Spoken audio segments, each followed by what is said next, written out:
बिस्मिल्लाहिर्रहमानिर्रहीम, अस्सलाम वालेकुम। आप देख रहे हैं फ़याज़ महमूद यूट्यूब चैनल और आज़ाद कश्मीर इंतखाबात पे हमारी एक सीरीज़ चल रही है जिसमें हम हल्का वाइज आपको तमाम हलकों की जो पोजीशन है वो बता रहे हैं। तो आज हम जिस दो हलकों की बात कर रहे हैं ये बड़े ही खूबसूरत कश्मीर के इलाके नीलम वैली से इनका ताल्लुक़ है। हल्का LA 25 और LA 26, इन दो हलकों की हम आज बात करेंगे और इस पे हम बताएंगे कि कौन सा उम्मीदवार तगड़ा है और किस उम्मीदवार को क्या क्या एज हासिल है और कैसे वो जीत सकता है।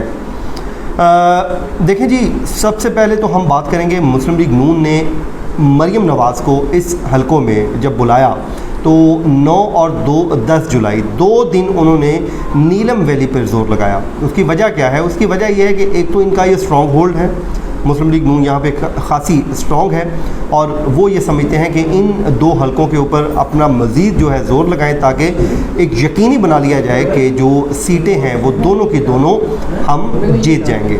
तो एक तो वजह ये है, तो इसी वजह से नीलम वैली में मरियम नवाज़ 2 दिन गुजारेंगी और वो लोगों से मुलाकातें करेंगी और वहाँ मुलाकातें करने के बाद उन्होंने जलसा भी किया।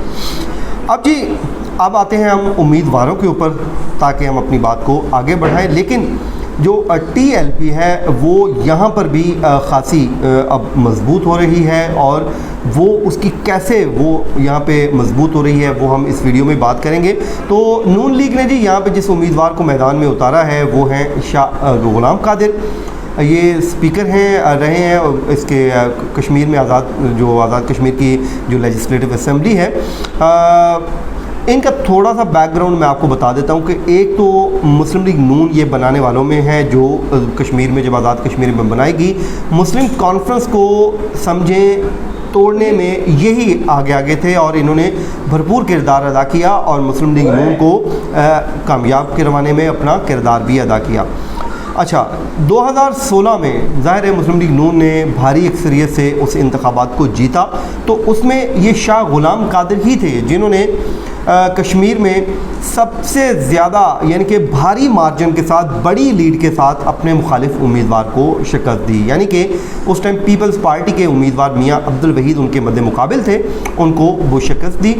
40,000 वोट लिया था इन्होंने। 40,000 वोट लेके इनके जो मद्दे मुकाबिल उम्मीदवार थे उन्होंने सिर्फ 18,000 वोट लिया।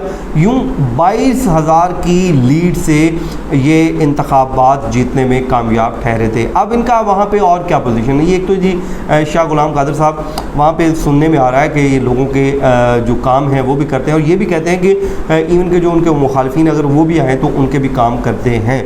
तो एक इनको ये एज हासिल है, पब्लिक के साथ इन टच रहते हैं, इनके मतलब ये भी बताया जा रहा है और शायद यही वजह है कि वहाँ से ये बड़ा वोट लेते हैं। तो बड़े तगड़े उम्मीदवार हैं, मुस्लिम लीग नून ने इनको मैदान में उतारा है और मुस्लिम कॉन्फ्रेंस का मैंने आपको बता दिया। लेकिन इसके अलावा भी इनके जी बड़े किरदार हैं। ये कहा यह जाता है कि प्राइम मिनिस्टर बनने के लिए बड़ी कोशिशें की हैं इन्होंने। जब इवन के सुनने भी आता है कि राजा फ़ारूक हैदर की के ख़िलाफ़ अदम एतमाद लाने के लिए भी कोशिशें की थी, लेकिन खैर वो कामयाब नहीं हुई। उसके अलावा माजी में भी लेकिन अब मुस्लिम लीग नून का हिस्सा है और मुस्लिम लीग नून के साथ खड़े हैं और उन्होंने टिकट भी लिया है और खूब इंतखाबी मुहिम भी चला रहे हैं। तो मरीम नवाज़ को इन्वाइट भी किया है और वो जलसा कर रही हैं।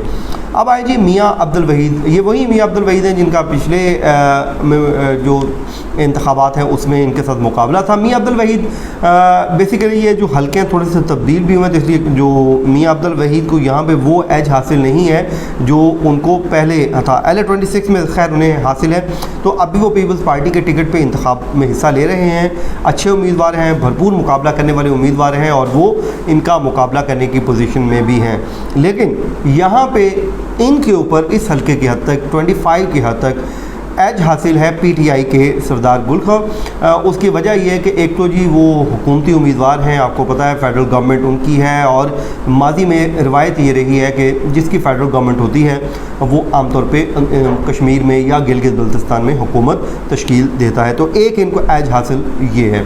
फिर जी ये मुस्लिम कॉन्फ्रेंस से आए हैं और साबिक वज़ीर भी हैं और हुकूमती उम्मीदवार हैं और इनको ये तमाम तर एज हासिल हैं अपने मुखालफिन के ऊपर। लेकिन इसमें एक और फैक्टर जो इनके लिए नुकसानदेह होगा, वो नुकसानदेह क्या होगा जी? TLP डॉक्टर मोहम्मद अयूब आज़ाद हैं, ज़ाहिर है जी नए उम्मीदवार हैं इनका हमें बहुत ज़्यादा मालूमात नहीं हासिल हो कर सके, लेकिन TLP का आपको पता है कि उनके हर हलके में एक मखसूस वोट है, उसकी मखसूस तादाद है, 5 से 4 हज़ार वोट है। अब लेट्स सपोज़ वो 5-6 हज़ार 7 हज़ार वोट ले लेते हैं, अपना जो उनका वोट है TLP का हर हलके में वो उठाने में कामयाब हो जाते हैं, और वो ज़ाहिर इन्हीं को मिलना है, वो किसी और को तो मिलने से रहा, क्योंकि आपको पता है TLP के जो लोग हैं वो तहरीक इंसाफ और मुस्लिम लीग नून से खासकर नाराज़ हैं, ख़ासकर पाकिस्तान तहरीक इंसाफ से तो वो बहुत ज़्यादा नाला है। उसकी वजह यह है कि अभी रिसेंट पास्ट में जो इवेंट्स हुए उसको लेके वो बड़े जज्बाती भी हैं, तो ये जो है नुकसान पहुंचाएंगे पाकिस्तान तहरीक इंसाफ को। तो इसका फ़ायदा नून लीग को हो सकता है, क्योंकि वो बहुत तगड़े कैंडिडेट हैं। तो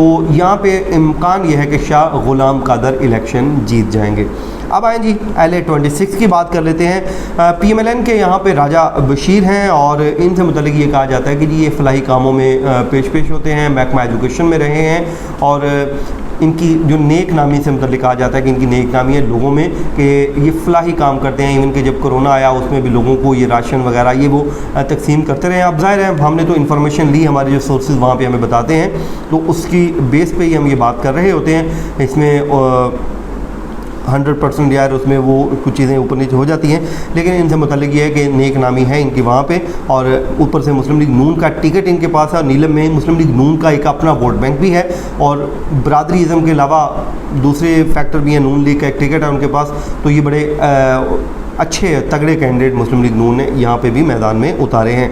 इनके मुकाबले में जी राजा इलियास बहुत मजबूत उम्मीदवार हैं, पाकिस्तान तहरीक इंसाफ से इनका ताल्लुक़ है। इनको 2-3 जो एज है, एक तो हुकूमती फैक्टर है कि वो गवर्नमेंट के उम्मीदवार हैं, और इसके अलावा इनको एक एज ये हुआ कि मियाँ इखलाक हैं, ये उम्मीदवार थे बेसिकली बुनियादी तौर पे पाकिस्तान तहरीक इंसाफ के, और ये पुराने वर्कर्स में से हैं पाकिस्तान तहरीक इंसाफ के। वो टिकट के उम्मीदवार थे, लेकिन उन्हें टिकट नहीं मिला, ये ले गए राजा इलियास।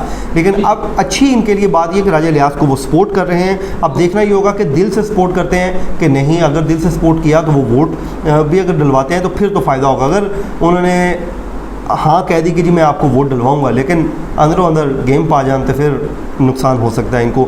लेकिन बहरहाल यहाँ पे मियाँ अब्दुल वहीद पाकिस्तान पीपल्स पार्टी की जो LA-25 में भी लड़ रहे हैं, बड़े मजबूत बहुत तगड़े उम्मीदवार हैं।